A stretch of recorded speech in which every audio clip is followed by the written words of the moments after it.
මේක ලොකුවට පොල් තෙල් කියලා ගහලා තිබ්බ පළියට මේක පොල් තෙල් නොවෙන්න පුළුවන්. කිසිම තෙල් වර්ගයක් දීර්ඝ කාලයක් අපිට පාවිච්චි කරන්න බෑ. ට්‍රාන්ස් ෆැට් සාමාන්‍යයෙන් අපිට සෞඛ්‍යයට අහිතකරයි. කොලෙස්ටරෝල් අඩංගුද නැද්ද? අවුරුදු 3ට අඩු දරුවන්ට දෙන්න එපා. අපි නොදැනුවත්ව ඇඟට ගොඩාක් අනවශ්‍ය දේවල් දාගන්නවා. ඕනම කෑම జాතියක් හදනකොට ටොක්සින්ස් මිශ්‍ර වීමේ අවස්ථාවක් තියෙනවා. ටොක්සින්ස් කියන්නේ විස වර්ග අපිට විස ද්‍රව්‍ය.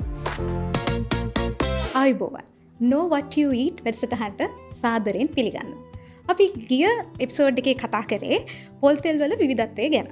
අද අපි ඒකට තවත් පියවරක් ගන්න ලේබල් කියවන්නේ කොහොමද කියලා අපි ඩොක්ටර්ගෙන් අහලා දැනගනිමු. අද අපිත් එක්ක එකතු වෙන්නේ ඩොක්ටර් චරිත ගාල්ලගේ. සෝෂල් මීඩියා තුල ඔහු ප්‍රසිද්ධ වෙලා තියෙන්නේ ඩොක්ටර් සීවී කියලා.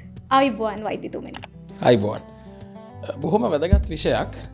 ස්තුතිවන්තව මේ අවස්ථාව ලබා දීම ගැන. පොල් තෙල් බෝතල් වගේම සහ ලංකාවේ එඩිබල් ඔයිල් ගැන අපේ ප්‍රධාන කතාබහ මෙතන යන්නේ. එඩිබල් ඔයිල් විතරක් නෙමෙයි ඕනම ප්‍රොඩක්ට් එකක ලේබල් එකක් කියලා අපිට ගොඩාක් දේවල් ඉගෙන ගන්න පුළුවන්. අපි ඉගෙන කතා කරමු. වෛද්‍යතුමනි, සාමාන්‍යයෙන් බොහෝ දෙනෙක් බලන්නේ කොකනට් ඔයිල් කියන වචනේ. ඒකට හොඳ තේරීමක් තියෙන්න පුළුවන්ද? අනිවාර්යෙන්. මේ පොල් තෙල් මිලදී ගන්නකොට පොල් තෙල් වල අපි පියෝ, වයිට්, නැචරල්, නියුට්‍රල් වගේ අමුතු වචන ගොඩක් මේකේ පාවිච්චි කරලා තියෙනවා. මෙන්න මේ වචන මත විතරක් රැඳෙන්නේ නැතුව අනිවාර්යෙන් මේ ප්‍රොඩක්ට් එකේ අඩංගු දේවල් ගැන කියවෙමි ඉතා වැදගත්. මේ ලේබල් වල තියෙන්නේ මොනවද? ඒවල විශේෂයෙන් අපි දැනගන්න ඕනේ මොනවද කියලා අපි දැන් අහලා බලමු. අපි ඕනම ප්‍රොඩක්ට් එකක් මිලදී ගන්නකොට ඒකේ ඉස්සරහා ලොකුවට ගහපු අකුරු තියෙනවා, වචන තියෙනවා. මේවට තමයි අපේ එකපාරට ඇහැ ඇදිලා යන්නේ. විශේෂයෙන් ඔයා එඩිබල් ඔයිල් එකක් මිලදී ගන්නකොට, විශේෂයෙන්ම ලංකාවේ පොල් තෙල් මිලදී ගන්නකොට මේක ලොකුවට පොල් තෙල් කියලා ගහලා තිබ්බ පළියට මේක පොල් තෙල් නොවෙන්න පුළුවන්. මේක මික්ස් කරපු තවත් තෙල් වර්ග තියෙනවා. ඒකින්ද අනිවාර්යෙන් මේකේ ප්‍රොඩක්ට් ඩීටේල් එක, ප්‍රොඩක්ට් නේම් එක අරගෙන කියවන්න ඕනේ. මේ ප්‍රොඩක්ට් නේම් එකෙන් ඔයාලට කියනවා මේකේ මොනවද තියෙන්නේ. තෙල් වර්ග ගැන අපි chart එකක් පෙන්නන්නම්. ලංකාවේ දැනට එඩිබල් ඔයිල් විදියට යන තෙල් වර්ග සහ පොල් තෙල් වල වේරියන්ස් ගොඩක් තියෙනවා. දැන් අපි හිතන්නේ ඔක්කොම පොල් තෙල් එක වගේ කියලානේ. නෑ, පොල් තෙල් වල වේරියන්ස් තියෙනවා. අපි chart එකේ ඒක පෙන්නන්න. manufacture date and expire date කියන එක ගැන අනිවාර්යෙන් බලන්න ඕනේ. මොකද කිසිම තෙල් වර්ගයක් දීර්ඝ කාලයක් අපිට පාවිච්චි කරන්න බෑ. ඒක ගොඩක් කල් තියාගෙන එහෙම ආහාරයට ගන්න බෑ. ඒකින්ද expire date එක කියන එක හැම product එකකම අනිවාර්යයි.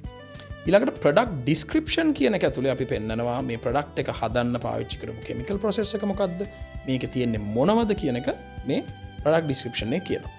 ඊළඟට ingredient panel කියලා එකක් තියෙනවා. ඒ කියන්නේ මේක ඇතුලේ තියෙන 100%ක් පොල් තෙල්ද? නැත්නම් වෙනත් තෙල් වර්ග මේකට මිශ්‍ර කරලා තියෙනවද? සහ මේ තෙල් වර්ගයේ අර මං කිව්ව කැටගරයිසේෂන් එක ඇතුලේ මොන තෙල් වර්ගයෙන්ද මේක හදලා තියෙන්නේ කියන එක මේ ingredient panel එකේ තියෙනවා. ඊට පස්සේ ගොඩක් දෙනා නොබලන එකක් තියෙනවා nutritional panel කියලා. මේක පොල් තෙල් ඕනම තෙල් වර්ගයක් සහ ඕනම ආහාරයට ගන්න ප්‍රොඩක්ට් එක nutritional panel කියන එක පෙන්වන්න ඕනේ. ඒ කියන්නේ මේකේ කොච්චර කාබෝහයිඩ්‍රේට් තියෙනවද, ප්‍රෝටීන් තියෙනවද, ෆැට් වර්ග තියෙනවද කියන එක තමයි සාමාන්‍ය ප්‍රොඩක්ට් එක දිහා බලන්නේ. හැබැයි පොල් තෙල් මිලදී ගන්නකොට අනිවාර්යෙන් බලන්න ඕනේ මේකේ තියෙන මේද අම්ල වර්ගය මොනවද කියලා. මේද අම්ල විශේෂ ලොකු ප්‍රමාණයක් තියෙනවා. අපි ඒව ගැන ඉස්සරහට කතා කරමු. මේකේ තියෙන මේද අම්ල වර්ගය මොකක්ද? සහ ට්‍රාන්ස් ෆැට්ස් කියන ඒවා. ට්‍රාන්ස් ෆැට් සාමාන්‍යයෙන් අපිට සෞඛ්‍යයට අහිතකරයි කියලා දැන් වෙනකොට හොයාගෙන තියෙනවා. ට්‍රාන්ස් ෆැට්ස් මේකේ අඩංගුද? මොකද සමහර කෙමිකල් ප්‍රොසෙසිං වලදී ට්‍රාන්ස් ෆැට්ස් හැදෙන්න පුළුවන්. ඒවා තියෙනවද නැද්ද? ඊළඟට කොලෙස්ටරෝල් කොච්චර ප්‍රමාණයක් තියෙනවද? කොලෙස්ටරෝල් අඩංගුද නැද්ද? ඔය වගේ දේවල් සහ සැචුරේටඩ් සහ අන්සැචුරේටඩ් ෆැට්ස් ගැනත් අපිට මේ ඉන්ග්‍රීඩියන්ට්ස් පැනල් එකෙන් සහ නියුට්‍රිෂනල් පැනල් එකෙන් අදහසක් ගන්න පුළුවන්. මේ ලේබල්ස් වල අනිවාර්යෙන් පෙන්නනවා ස්පෙෂල් ක්ලේම්ස්. එහෙම නැත්නම් ස්පෙෂල් නෝට්ස් කියලා જાතියක්. ස්පෙෂල් ක්ලේම්ස් වල තමයි සාමාන්‍යයෙන් අපි දාන්නේ අර අවුරුදු 3ට අඩු දරුවන්ට දෙන්න එපා. ඊට පස්සේ මේ ඇලර්ජික් එක තියෙනවා නම් පාවිච්චි කරන්න එපා. මේක තෙල් වලට අදාළ නොවෙන්න පුළුවන්. හැබැයි ලේබල් කියවීම ගැන මම ගොඩක් වීඩියෝස් කරලා තියෙනවා TikTok එකෙත්. ඒ ලේබල්ස් වල තියෙන සියලුම දේවල් බලන්න ඕනේ අපි ආහාරයට ගන්න දේවල් එක්ක. මොකද නැත්තම් අපි නොදැනුවත්ව ඇඟට ගොඩාක් නොදන්න දේවල්, අනවශ්‍ය දේවල් දාගන්නවා වෙන්න පුළුවන්. වෛද්‍යතුමනි, මේ ක්වොලිටි සර්ටිෆිකේට් කියන්නේ මොනවද? ඒවල අතුලත් වෙන්නේ මොන වගේ දේවල්ද? අනිවාර්යෙන් බොහොම හොඳයි ඒ අහපු ප්‍රශ්නේ. අපි ප්‍රොඩක්ට් එකක් මිලදී ගන්නකොට ක්වොලිටි සර්ටිෆිකේට්ස් ගැන අනිවාර්යෙන් බලන්න ඕනේ. ඒ කියන්නේ මේවා තත්ත්ව සහතික. උදාහරණයක් විදිහට ගත්තොත් ISO කියලා දෙනවා මේ ප්‍රොඩක්ට් එකේ ගුණාත්මක භාවය ගැන දෙන සර්ටිෆිකේට්ස් වගේ. ඊට පස්සේ GMP කියලා එකක් තියෙනවා මේ ප්‍රොඩක්ට් එක හදන ප්‍රොසෙස් එකේ තියෙන ගුණාත්මක භාවය ගැන. ඊට පස්සේ මේවා ඕගනික්ද නැද්ද, කෘමිනාශක අඩංගුද නැද්ද, ඔය වගේ කීපයක් තියෙනවා. ඊළඟට තියෙනවා HACCP කියලා quality assurance එකක්. මේක කියන්නේ මේ ප්‍රොඩක්ට් එකේ අදාළ ටොක්සින්ස් වර්ග. මොකද මේ ඕනම කෑම జాතියක් හදනකොට ටොක්සින්ස් මිශ්‍ර වීමේ අවස්ථාවක් තියෙනවා. මේ ටොක්සින්ස් කියන්නේ විස වර්ග, අපිට විස ද්‍රව්‍ය. මේ විස ද්‍රව්‍ය තියෙනවද නැද්ද, ඒ තියෙන ප්‍රමාණය ශරීරයට හිතකරද නැද්ද කියලා දෙන සර්ටිෆිකේට් එකක් තමයි. ඒක හින්දා අපි ප්‍රොඩක්ට් එකක් මිලදී ගන්නකොට කොයි වෙලාවෙත් අර මං කිව්වා වගේ ලේබල් එකේ ඉස්සරහා තියෙන දෙයට එකපාර අහුවෙන්නේ නැතුව ඇඩ් වල කියන ඒවා ඊට පස්සේ පත්තරවල නිවුස් වල තියෙන ඒ වගේ තියෙන ඒවට අහුවෙන්නේ නැතුව අපි මේ ලේබල්ස් කියවලා මේවා තියෙන මොනවද කියලා අඳුරගෙන තීරණයක් ගන්න කල්පනා කරන්න ඕනේ පාරිභෝගිකයෝ විදියට. හැබැයි සස්ක මෙන්න මෙහෙම ප්‍රශ්නයක් තියෙනවා. සමහර සර්ටිෆිකේට්ස් තියෙනවා ඒක කම්පැනියට දීපු සර්ටිෆිකේට් එකක්. හැබැයි ප්‍රොඩක්ට් එකට ඒ සර්ටිෆිකේට් එක නැහැ. මේක බලන්න ඕන ලේබල් එකේ මේගොල්ලෝ මේක කියන්න ඕනේ මේ ප්‍රොඩක්ට් එක එන්නේ මෙන්න මේ සර්ටිෆිකේට්ස් තියෙන කම්පැනි එකකින් කියලා දෙකලු ගහලා තියෙන නැත්නම් මේ ප්‍රොඩක්ට් එකට මේ සර්ටිෆිකේට් එක තියනවද කියලා. වෛද්‍යතුමනි අවසානයට පෙර අපිට ක්වික් ටිප් එකක් දෙන්නකො ලේබල් කියවීම ගැන. තෙල් වර්ගයක් මිලදී ගන්නවා නම් ඔයාට පොල් තෙල් නම් මිලදී ගන්න ඕනේ මේකේ ඉන්ග්‍රීඩියන්ට්ස් වල තියෙන්න ඕනේ 100% කොකනට් ඔයිල් කියන එක විතරයි. ඒකට වෙනත් ද්‍රව්‍ය මිශ්‍ර කරලා තියන්න බෑ.